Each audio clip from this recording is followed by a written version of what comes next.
Hi mga B, so for today's video nga ipapakita ko sa inyo yung aking daily routine before and after my work. So ayun na nga, gumigising talaga ako ng 7 AM in the morning para mag-prepare na ng aking sarili. Tapos na rin ako diyang kumain. Actually, mabilis ang galawan yan mga B. Alas 8 kasi talaga yung pasok ko, kaya dapat 7:30 nandun na kami sa company. Lilinis pa kasi kami ng 30 minutes bago mag-umpisa sa trabaho. At fast forward nga mga B, nakauwi na agad ako galing sa trabaho. Very instant yarn. At ayun na nga, nandito na kami sa bahay at naisipan ko na din kumain ng dinner. At i-flex ko lang mga B, ito yung lagi kong dinner, tinapay with pansit. Minsan lang magkapansit pero most of the time tinapay talaga yung aking dinner. At syempre, dating gawi ulit, dito kami sa sala nagpupulong-pulong kasama tong mga marites kong kaibigan. Tamang tambay at kwentuhan lang sa sala para pang pawala ng body. At i-flex ko lang itong palaman na lagi kong ginagamit. May pangalan pa talaga yarn. At ayun na nga mga B, kapag nagtambay na kami sa sala, asahan nyo ilang oras kami dito aabutin bago matapos. Kanya-kanya kaming topic pero pajulit-julit lang. At i-flex ko nga din pala itong strawberry shake na aking iniinom na pampawala ng hormonal imbalance. Grabe, sobrang sarap mga B. At sinabayan ko na din ng prutas na saging para hindi ako magutom bago ako matulog. Tinapay at prutas lang talaga yung aking dinner, pampabawas ng sugar. Sobrang taas kasi talaga ng sugar ko, kaya dapat healthy tayo lagi. At dating gawin ulit, pagkatapos ko kumain, nagugas na ako ng mga pinagkainan ko. Kailangan ko pa kasing i-prepare yung aking mga babaunin para bukas. Mas mahaba kasi yung tulog ko kaysa mag-prepare ako ng breakfast every morning, kaya piniprepare ko na gabi pa lang. At eto nga pala yung mga babaunin ko. As usual, Bicol Express pa rin yung ulam ko, yung niluto ko nung nakaraan. At kaya pa din ang sinabi ko nung nakaraan sa mga vlog ko, pang 1 week na talaga ang niluluto kong ulam kasi mas nakakatipid ako.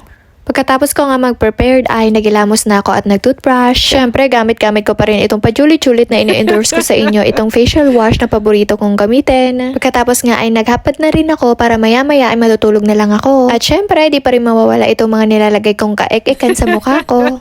Lagi ko tong dala-dala kahit saan ako magpunta. At hindi talaga makukompleto yung araw ko kapag hindi ako naglalagay at gumagamit ng mga to. Pagkatapos ko nga ay dumiretso na ako ng kwarto at nagmuni-muni. Charot. Tamang nood lang ng mga Netflix, pampawala din ng boring. At syempre, di mawawala itong pag-edit ko ng mga vlog ko. At oras na din para inumin tong gamot na lagi kong iniinom bago ako matulog. Nakakatulong kasi ito sa akin mga B para maging maayos yung aking tulog. Sobrang sabog kasi talaga ako mga B kapag wala akong tulog. Kaya naman trinay ko na tong gamot na to at very effective. At sa sobrang effective na ay nasobrahan naman ako dyan sa high. At hanggang dito na lang. Bye!